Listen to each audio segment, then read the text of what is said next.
Okay, so with the scene set and then some, we next have Dr. Henry Albery, who completed his doctoral thesis at LMU in Munich in 2020, with a focus on social history of Buddhism in Gandhara. He's currently a postdoctoral fellow at Ghent University with a research project named Avadana as Analogy, a study in Buddhist law, logic, and narrative, which focuses on the development of the Vinaya and the emergence of Avadana literature in Gandhara and the epistemic usage of analogy within those sources. He is also, obviously enough, working on the Yoga level.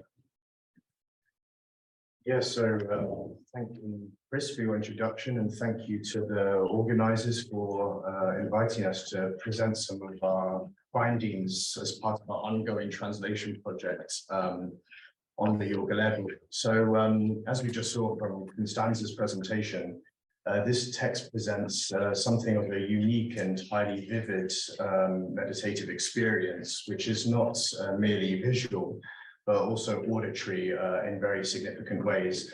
And in many respects, the contents of this experience are to be considered quite normative, because the images, the motifs, the representations and so forth quite clearly emulate the Buddhist imaginaire that we find in canonical sources and more specifically in other Central Asian meditation texts from the mid-first millennium, which Professor Yamabe in particular has shown drew on a collective pool of these motifs in order to inform the representation of experience in art, which we find in the cave complexes in the region, as well as in text.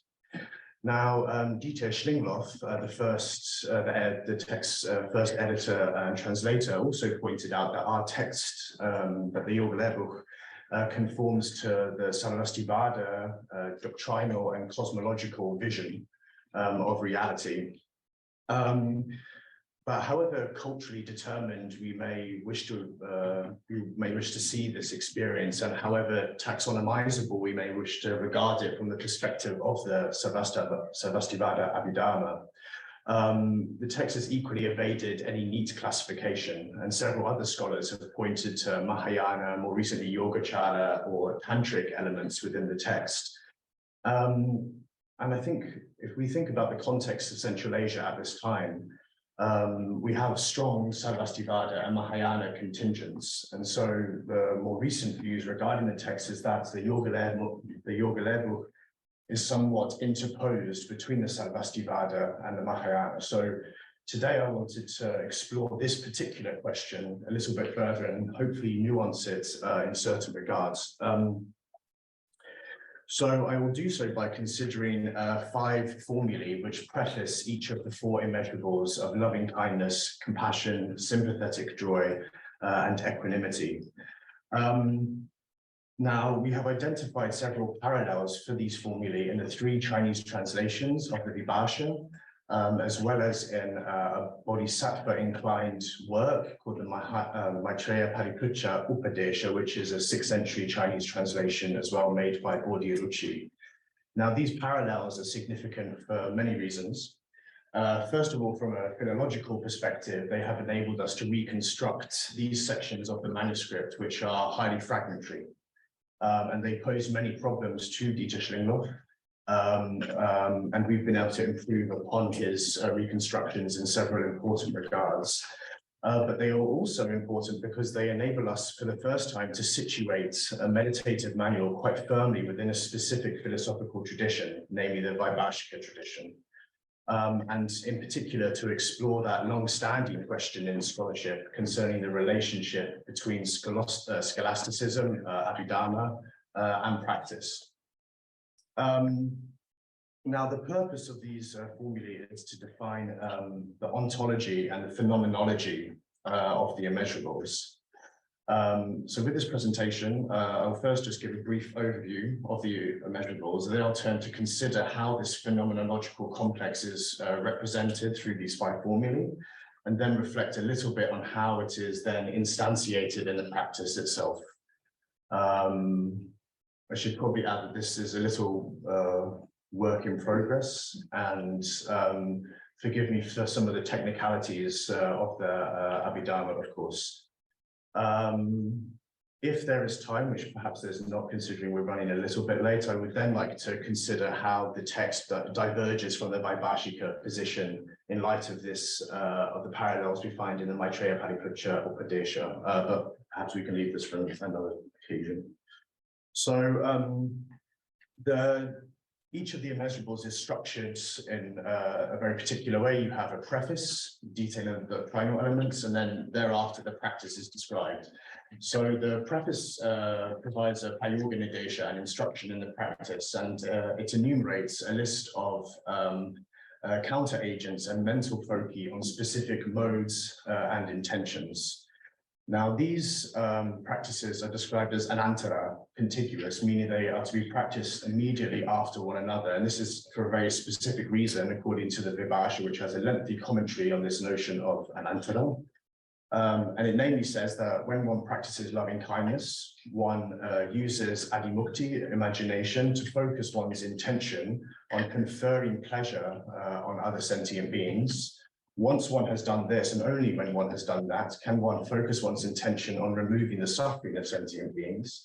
And once one has done that, then one can rejoice in the joy that these sentient beings now feel before developing the intention of impartiality towards these sentient beings, which means to remove any emotional relationship to them. So these practices are about emotions, actually. It's about how we feel in relation to the phenomenal world and how we can correct certain defiled ways of feeling. So the immeasurables are, to that extent, described as pratipaksha. They are counter agents. Now, this means that they are not directly soteriological, but rather they are able to suppress or to keep at distance, so to say, the defilements. So after this list of counter agents, we then encounter the 5 formulae, which detail the intrinsic natures of the immeasurables, namely their ontological status in reality, the number of aggregates that those natures have in relation to the scope of perception, namely the kamavachara and the rupavachara, which indicates that the perception of a dravya sat, of a substantial reality, is phenomenologically determined not only by the scope of perception, but also the position of the body, the object of meditation, and the mind within that cosmological scheme. So after the preface, we then have the practice, and this again can be divided into 2 parts.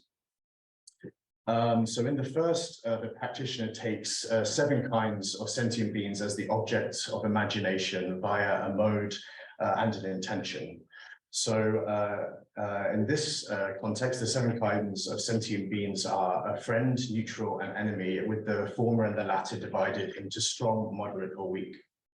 So depending on the practice, one begins with a different kind. So if you're practicing loving kindness, compassion, or sympathetic joy, you begin with a very strong friend and end with a strong enemy, namely because it is easier to give pleasure or remove suffering from a friend than it is for an enemy whom you hate the most.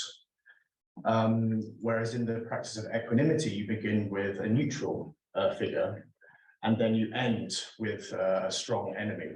And this is because it is easier to feel impartial to one to whom one has no relation, as opposed to an enemy for whom one feels the most hate.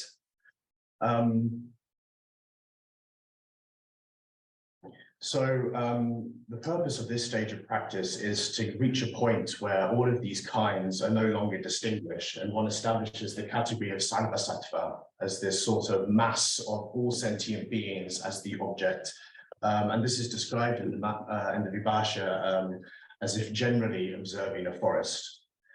So thus far, the practice in the yoga level conforms to normative systems of practice that we encounter in the Vibhāṣā specifically, but indeed elsewhere in Sarvastivada literature.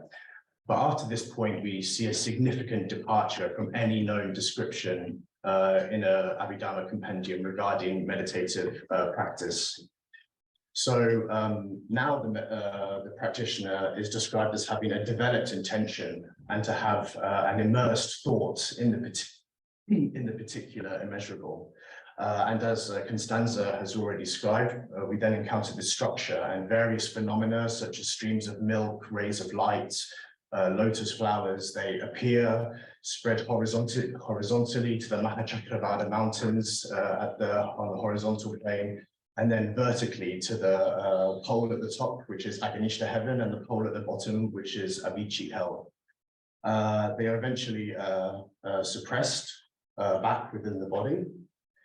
And then the practitioner will then Vyutana will emerge out of meditation. And Constanza has already touched upon these two elements here, dominant form, Adipati Rupa, and Nimitta, and we'll have a little look at the former one when we turn to the practice itself. But I'd just like to briefly point out a distinction. So the Nimitta here are symbols. They are signs representing items of Buddhist doctrine. And they are also, in the context of this text, they are the product of Adimukti. They are the product of imagination, which means they are not substantially real. They are pragnatisats, they are designated. Whereas the dominant forms, these are embodiments of emotions which have agency. They take on a visual and an audible form, and they interact with the practitioner at different points, sort of pushing him forward in the practice or confirming certain stages as well. We'll see an example of it momentarily. So let's just take a brief look at the 5 formulae. I say brief, actually, I'm going to dwell on this for quite a long time. So you see here the 4 sections are highly fragmentary, and it is only the section on sympathetic joy which is more well attested, and it was on the basis of this and a combination of the others that Schlinglov was able to reconstruct these passages with a fairly high degree of accuracy, one must say. However, there are certain formulae which were not attested at all in these passages, and his reconstructions were highly suppositional. And in light of the parallels we've identified, we've, as I said earlier, been able to improve on these significantly. So in the first 3 immeasurables that you see here, the formulae appear to be complete. But in the latter case, in equanimity, the number of aksharas in the manuscript is far shorter. So you see the Sano Parivarta begins 5 or 6 aksharas here after, or rather in equanimity, it begins several aksharas before. And we haven't been able to resolve this problem. And but Chanray Xuan, who I don't know if he's in the audience online, went to Berlin recently and confirmed that these sections are significantly shorter as well. Leaving that aside, let's turn to look up. So yeah, a brief look at how we reconstructed these passages. So there are a number of texts which correspond to the Yoga Lehrbuch in different ways. So we first have a collection of 4 texts which have exact or close parallels for all 5 formulae. And in particular, it's the translation of Xuan San, which was shown to correspond most to our text. But it should be pointed out at this stage that the parallels we find do not occur within the affirmed Vaibhashika position, but often within alternative positions, sometimes attributed to yogacharas, to yoga practitioners. Now, these positions or definitions of the different elements of the practice are themselves not negated and therefore somewhat tacitly accepted by the authors of the Vaibhashika. Moreover, all of the formulae, although there are near parallels for each in the Yoga Lehrbuch, none agree in the Vibhasha. So we have a different vision of the state of the mind, the state of the object, the state of the body within all of these practices. And it is quite clear that there was very little agreement or uniformity as to how the immeasurables should be practiced and what happens when one does practice them. So it's quite clear that these authors were grappling with, on the one hand, the taxonomies of the Abhidharma around which these Buddhist practitioners had to orient themselves, and the fancies of the mind that occur within these practices, and the differences that occur when the practice unfolds. There are also several other partial parallels found in several other Sanskrit sources, of which the Abhidharmamahāvibhāṣā is the most interesting because it is a defense of the Vaibhashika position. So we find some exact parallels within this. And then the other Sautrantika and Dashtantika perspective diverge significantly from what we find in the Yoga level. So now we can turn to the 5 formulae.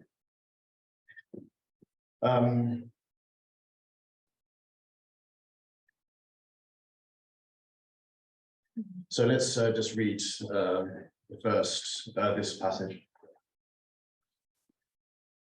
So atta kim svabhava mudita. Now, what is the nature of sympathetic joy? Taduchyate, it is said, Saumanasya svabhava, its intrinsic nature is the faculty of satisfaction. Satu sanuparivarta sasamprayoga parigirhyamana kama vachara chatuskanda svabhava rupa vachara panchaskanda svabhava.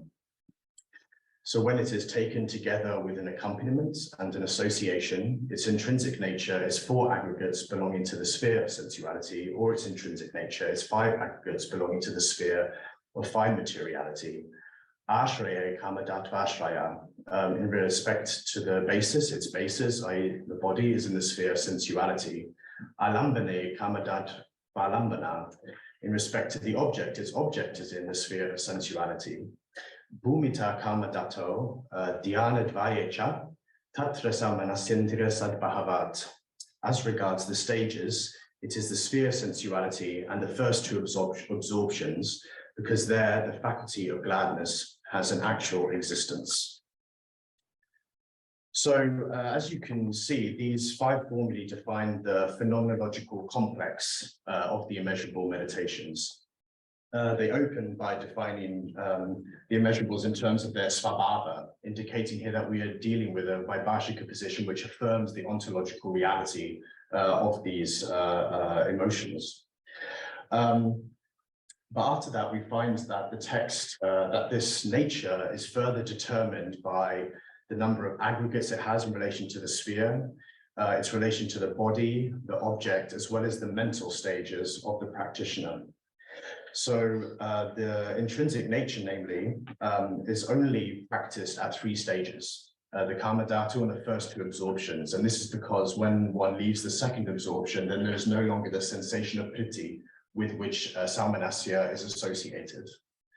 Now, the other immeasurables have 7 stages, namely the karma dhatu, the anagamya, or not yet arrived, the first absorption, the dhyana antara, the intermediate absorption, as well as the 2nd, 3rd, 4th absorption, which I won't have time to go into here.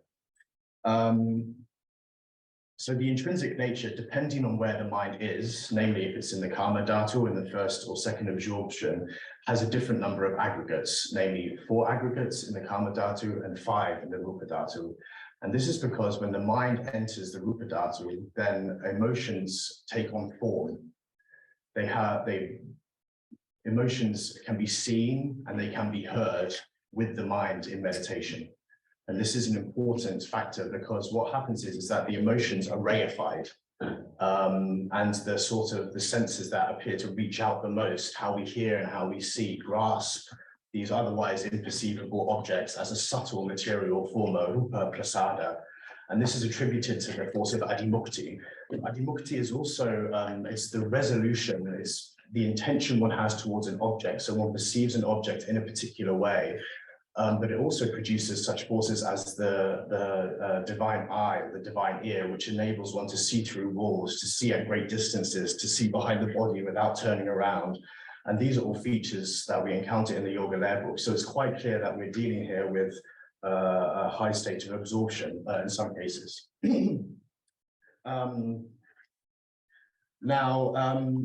The fact that it's only visual and audible forms is interesting, and for this we have to look at what the notion of ashraya, the body, means in this context. Now, there's been a lot of discussion about the term ashraya, and Dieter Schlingenloff first proposed the German word Gestalt. And Seifert Rueg sort of quickly picked up on this because in the psychoanalytic tradition, this denotes the psychosomatic complex. It's the mind and the body together. But here we're not talking about this, actually. We're talking about something more concretely physical, because in the Vibhāṣā and in other Sarvastivadin works, the nose, the tongue, and the touch, they are limited to the Kama Dhatu. And this is because they are Kavadikara Ahara. They they rely on edible foods for their sustenance, which does not apply to the eye and the ear, which are therefore able to transcend into the Rupa Dhatu and perceive forms to which one has no desire. These pure forms, one has no sensual desire for them, which is an important distinction.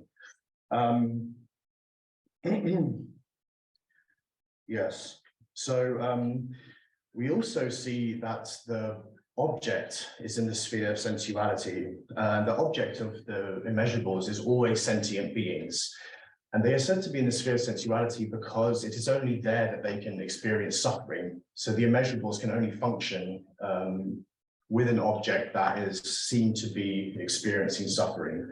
It's a bit weird because this is a product of imagination, so these sentient beings are not real in that sense, but we'll turn to that right now, because the reality is raised as a point in the Vibhāṣā. I just wanted to consider this one passage with you, because I think it clarifies something very technical, which I'm not entirely clear of, but nonetheless interesting. So it says the object, one only cognizes the sphere of sensuality, aggregations, agglomerations, and sentient beings. Namely, one cognizes sentient beings with 5 aggregates or 2 aggregates in the sphere of sensuality as the object. If the sentient beings exist at one stage, svabhumika or tsidi, then one cognizes 5 aggregates. If they exist at another stage, anyabhumika or tadi, or if they lack a mind, then one cognizes 2 aggregates. So there's this distinction here made between anyabhumika and svabhumika. So if the mind is at a different stage to the object within the cosmological sphere, then the nature of that object is radically changed as regards its perceivability. So because here we know that the mind transcends from the Kama Dhatu, but always looks down into the Kama Dhatu, then the objects, the sentient beings perceived are always 2 aggregates. The first we know is form, rupa, because in this meditation, form suddenly appears in a different way, enabling the practitioner to perceive the heavens and to perceive the hells. But they are also nama. And nama denotes the fact that sentient beings are a concept. And in the Sarvastivada Abhidharma, nama is regarded as a chitta viprayukta samskara, a mental formation disassociated from the mind, which is attributed to the samskara of skanda. So I think it's an interesting phenomenon, because whereas the emotion becomes more reified through meditation, the object that is being perceived becomes more abstract. At least this is my interpretation, but I welcome any others, but it's actually very difficult, I think, to understand this. Now, there's been a lot of discussion about the reality of the object in meditation, and several articles from Colette Cox and Eric Green have dealt with this issue in detail. And in the Abhidharma tradition, there was a division between the Dashtantikas and the Vaibhashikas. The Dashtantikas said that objects that occur in dreams, in meditations, these are non-existent objects. But for the Vaibhashikas, this was a problem, because a non-existent object would not have a causal effect, and therefore it would potentially render the meditation not pointless, but it would remove the efficacy from the meditation. So here I would suggest that the Yoga Manual is really trying to conform to this Vaibhashika position. It's trying to maintain the ontology of the meditation, but there's a distinction. So the sentient beings we know are only a concept, and they are only form. They are termed pragnaptisats. They are a conventional or a designated reality. But the possibility of perceiving that designated reality is itself dependent on a dravyasat, on a substantial reality. namely the 4 great elements out of which form is constituted, or the totality of the skandhas out of which sentient beings are constituted. So there's, as we know in Buddhist literature, a division made between the conventional and the higher levels of perception, which is a way of getting around this problem, basically. Okay, so now we have this, we have these premises in mind. Let's turn to try and understand the meditation which follows in light of this, and to examine this relationship between scholasticism and practice. How am I doing for time, Chris? Just over 10 minutes now. So let's just read a passage from the Yoga book.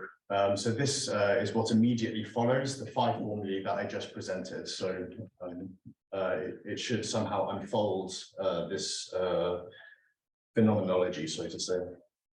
So it's practice, it says.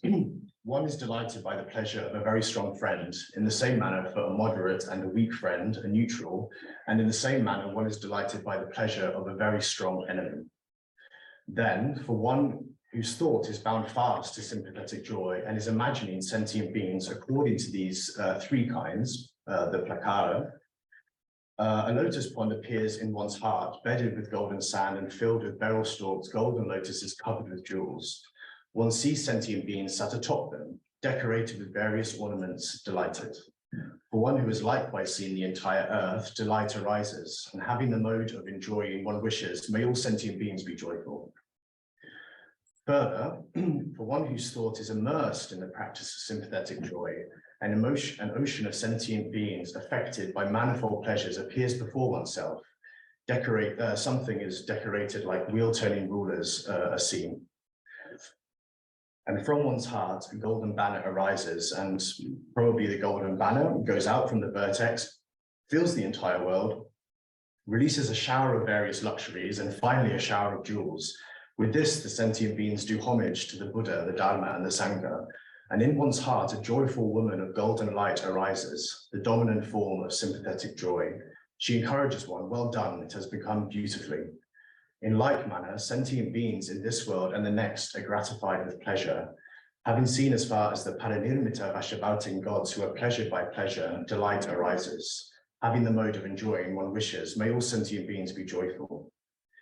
Immediately thereafter, one sees sentient beings pleasured by a pleasure that is yet to come, namely in the future. Then one's body arises in the form of Brahma, and various colored moon discs of golden light go out from all apertures. One sees sentient beings sat on there with a light color and encased as if by bejeweled spired halls. Likewise, the endless world in the second absorption. In like manner, the sphere is completely the color of blue. Having the mode of enjoying one wishes, may all sentient beings be joyful. So I've passed this into 3 sections as indicated. Now, the first we know, as I described, is the standard practice that we encounter in the Vibhāṣā, at which point one begins to imagine sentient beings according to all of these 3 kinds.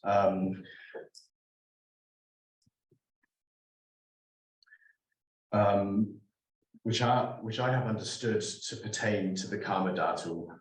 So I feel like it's actually very difficult to interpret this text. So follow me in my thoughts, and then please give comments about it, because we have an opportunity to really understand the relationship between a doctrine and a practice, which is very rare.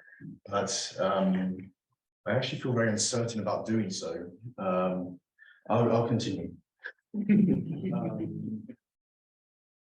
Now, we know that certain stages are indicated because we have a reference to the second absorption, and we have indications that the practitioner is in the first absorption. His body appears like Brahma, which is already outside of the Karma Dhatu. We also have this reference to the practice being abhita. Now, I was unable to really define this term from an Abhidharma perspective, but in typical Abhidharma texts, we have a distinction between samahita and asamahita. Asamahita is always in the in the Kama Dhatu, whereas Samahita is always in the first absorption. And this vocabulary occurs throughout the yoga level, and it clearly indicates a point at which the mind transcends, this is my understanding, transcends the Kama Dhatu and goes into the first absorption.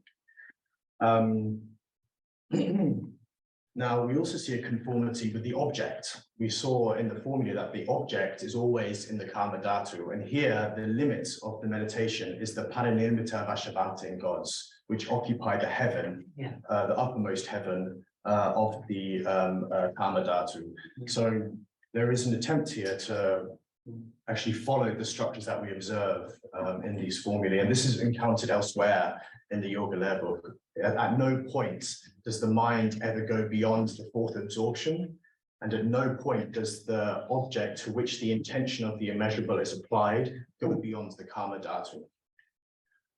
So there was, to my mind, a clear attempt to really instantiate this Vaibhashika phenomenology.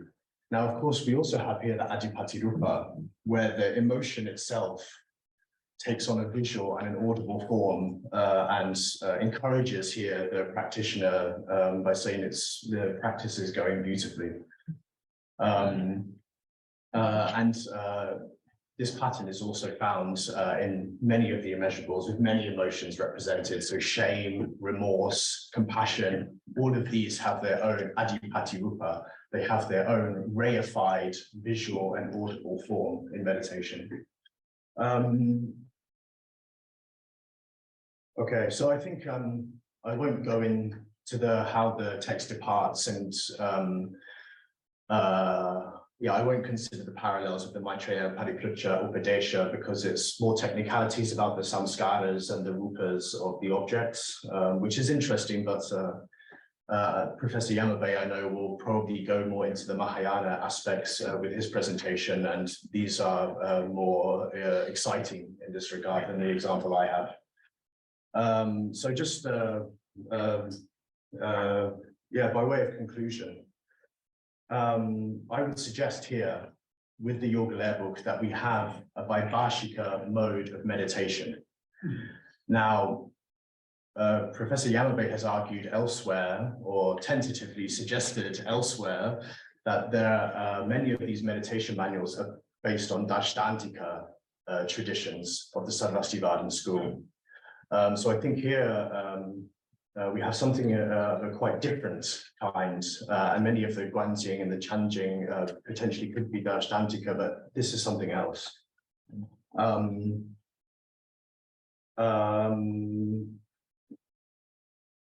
So I think, and also just one important point to mention is just this question of visuality and the auditory nature of the meditative experience. But I don't think we can really talk about visual experience in this context. It makes no sense. And I mean, Green sort of arrives at the conclusion we should be speaking about imagination in the context of Adimukti. And here we clearly have a system of imagination, of referentiality, to refer to Dylan's presentation yesterday, and also to Henrik Sorensen used a nice expression when reality and illusion are taken as the same. Because what happens here is that you have almost like a game, you have a play with how we perceive our emotions, how we perceive objects, and through that game we transform our relationship to those objects.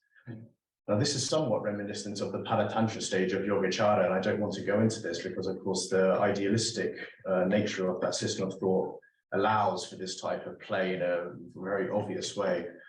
But here what we have is we also have an ontology, namely an affirmation of the reality of this experience as well, that it is effectual, that it can transform our being in relation to the world. And in many meditations as well, certain after effects are described. So if you practice loving kindness, one becomes impervious to blade or to poison. One doesn't have bad dreams. One is protected by the gods. One is worshipped and praised by people wherever one goes. So there are clear social sort of considerations at work within these meditations as well. So I think I will close with that. So thank you, and please comments, questions.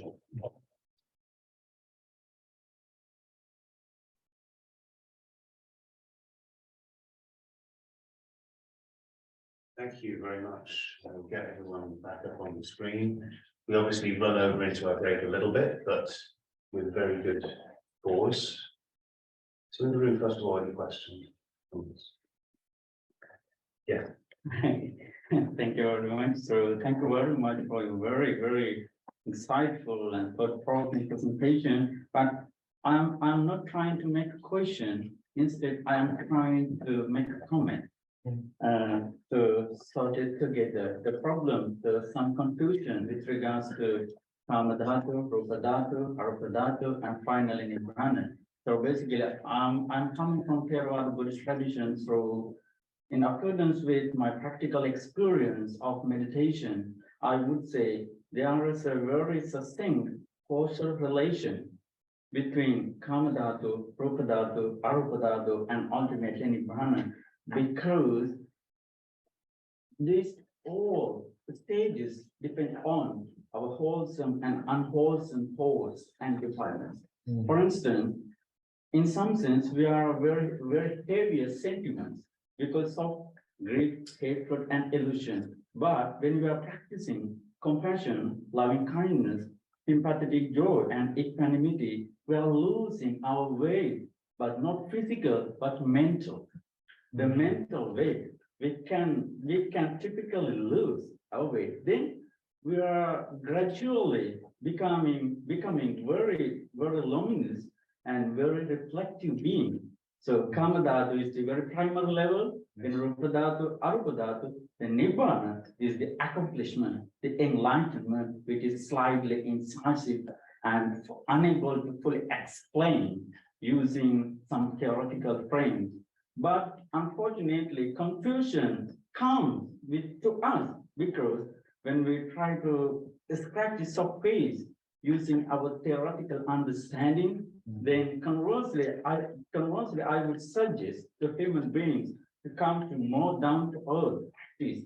When we practice loving kindness meditation in the spirit of compassion, I think then we can sort them all together. No hesitation. This is just a suggestion. So, well, I have a question for you then. Would you describe this text as a down-to-earth practice? Absolutely. See, from my point of view, I would say yes, but we have to straight the point. In my everyday life, it is up to you and it's up to me. And so to satisfy for myself, I cannot do, but for yourself, I cannot do. For yourself, you have to do it, others as well. For example, if I want to satisfy my hunger or thirsty, then I need to do it. It's my personal duty, but for yourself, I cannot. Did you get the point? Yes, sir. Yes. If I may go back to the intellectual level for a moment, there's I mean, I think you're right. So in the Kama Dhatu, we're obsessed with our sensual desires. Yes, exactly. And then when we go to the Rupa Dhatu, actually this is dominated by our feelings. Yes. So one then understands our emotional response to these objects, and this occurs when one transcends into the Rupa Dhatu. And then when one goes into the Arupya Dhatu, then one is dominated by samskaras, by sanya, sorry. And then one understands the concept of these pleasures in relationship to these objects. So there's this clear sort of transcendence through the skandhas in the cosmos in relation to our experiential reality, which is defined in these Abhidharma texts. So I think to some extent we can also read it into this yoga manual. Thank you very much, and I loved your term play or game for these texts, because I wondered whether you had considered looking at it from a literary point of view. That Coleridge talks about the willing suspension of disbelief, which is a completely voluntary willingness to enter into a kind of like a Shakespeare play. Are you voluntary? Are you involuntary when you participate in such a text? And because the same problem came up for me when I've been working on the Diga Nikaya and the very long texts of which Andrew was, he was using the Mahagovinda Sutta.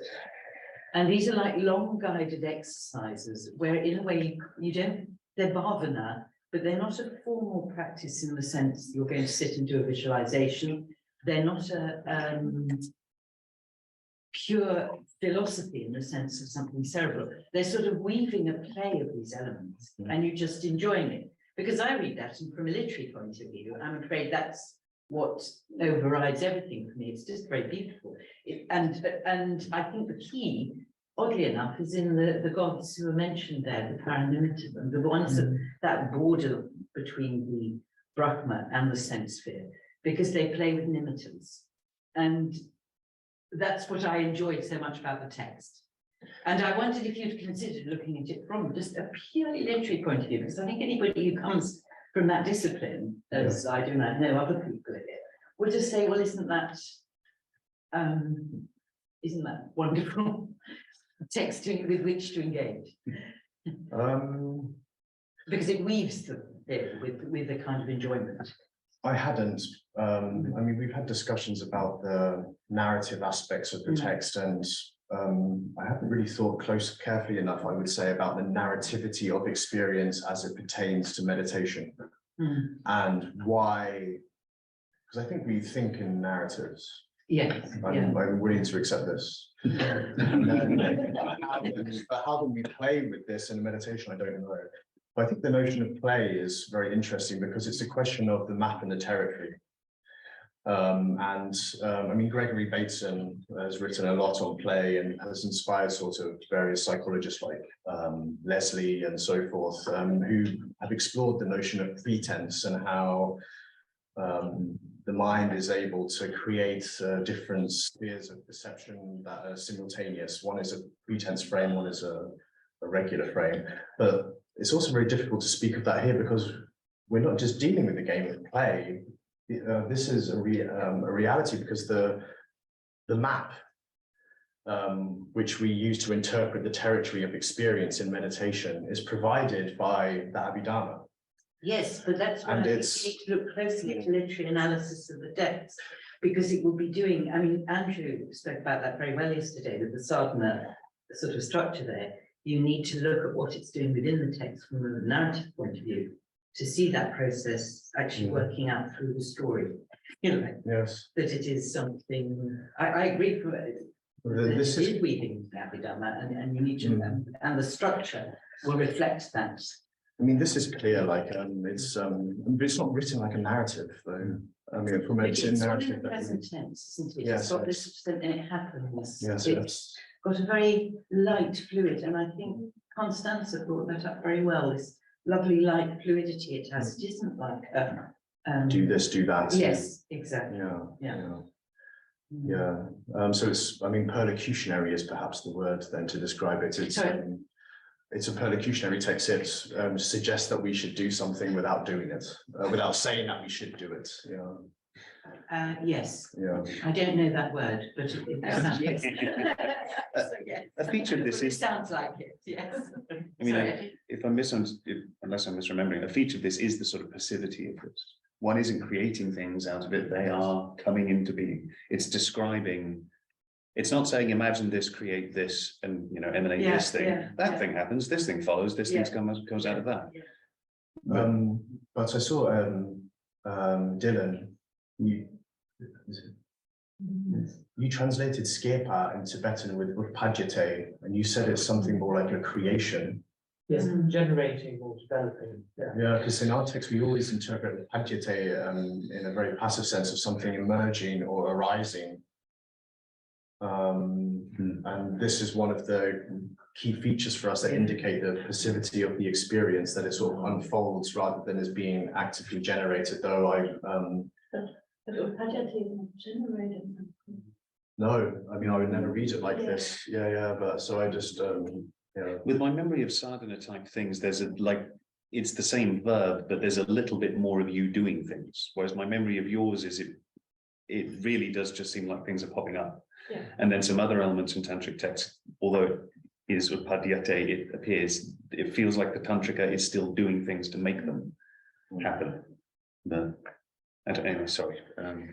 Yeah, well, it just occurred to me that, one of the Chinese meditation texts that's very close to the yoga level is Immeasurable.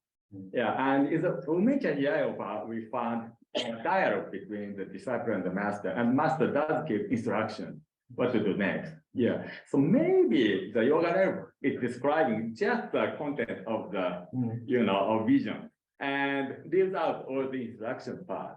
Yeah, that's one possibility, I think. And another thing is, actually, I'm interested in what you found in the Maitreya picture. Yeah, so maybe can you show us just very quickly? Well, so apart from, can I get rid of this somehow? Yes. So apart from the 5 formulae for which there are parallels in the text, so all of them are there. I just wanted to point to can I minimize this? If we can make it a 60-second outline, that would be good. Okay, in 60 seconds.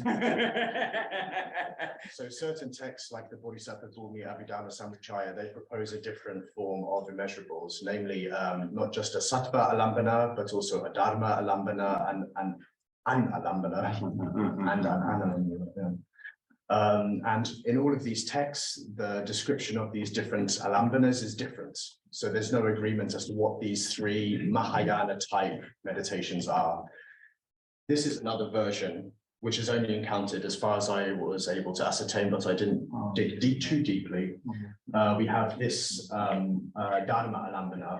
So it says, after the immeasurable observation of sentient beings, the Bodhisattvas increase it further, but they don't know the characteristic of all the Dharmas, so they rely on the designation, the Nama, sentient beings, and the conditionings.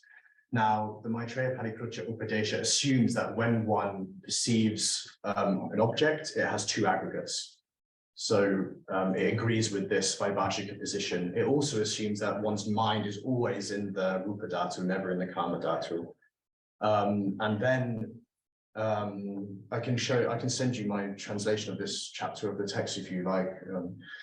But then in this same practice is in the Yoga Manual. So in the final Constanza already sort of quoted some of this, so maybe we don't have to look at it. But in the final part, it says, then one sees the world as indicative of sentient and non-sentient beings, namely as Nama. And in the same manner, one sees that it is related to the various conditionings, the samskara, is dependent on causes, conditions, is devoid of the self and selfhood, etc., etc. So here, one does not merely take sentient beings as the object, but one observes the factors through the object of sentient beings, which is the Dharma Alambana, which is described only in the Maitreya Parikruta. So I think there's an affinity between this Mahayana, I won't know, I can't say it's Mahayana, but with this Bodhisattva inclined text and the yoga level, and that we need to explore this further. Thank you. Kathy, I see you've had your hand up. If it's a question that can be a quick one that attends to Henry's great stuff, remember we've got time for discussion later as well. So up to you. Right, no, it was just actually a footnote to that earlier discussion that you just had, that very interested what you say about the the equivalent, as it were, for the Tibetan Kyepa of generate, because actually in Mahayoga the emphasis is very much upon sort of natural emergence and not so much deliberate generation, but in you're gradually sort of seeing what is actually there. I see. So it's less active than we might assume. This is the point. Quite. I get the sense that's the thing. Yeah, we'll probably discuss this at the end. So. Okay. With that, then, thank you, Henry.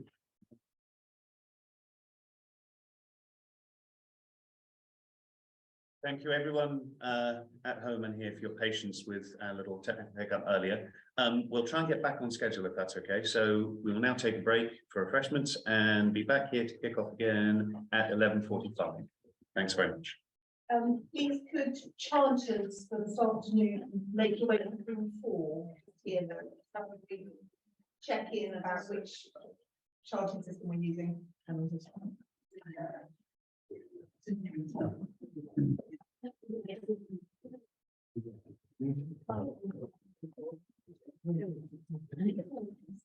That last slide, if I would read that from the seat. Was that one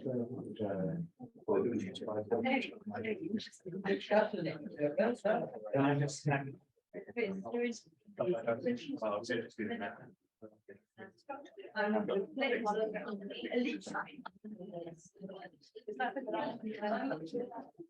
Yeah. Feeling very, yeah, do what I mean.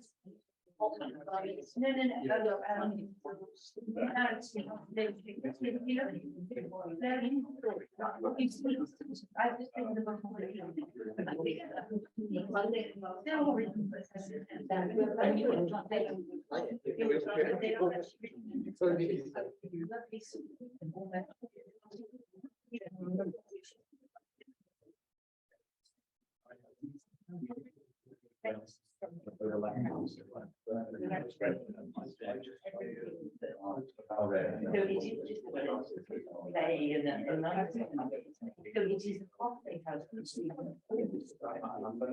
Mahinda, did they say when it's restarting? Because I just popped out. Are you muted? Can you hear? Yeah. Mhm. I think 11:45. I think we are coming back. All right. Thank you. I think it's a tea time, so we'll, Okay. I think I'm not going to log out too. Okay. Yeah, Right. thank you. Okay. Yeah, thank you. Okay.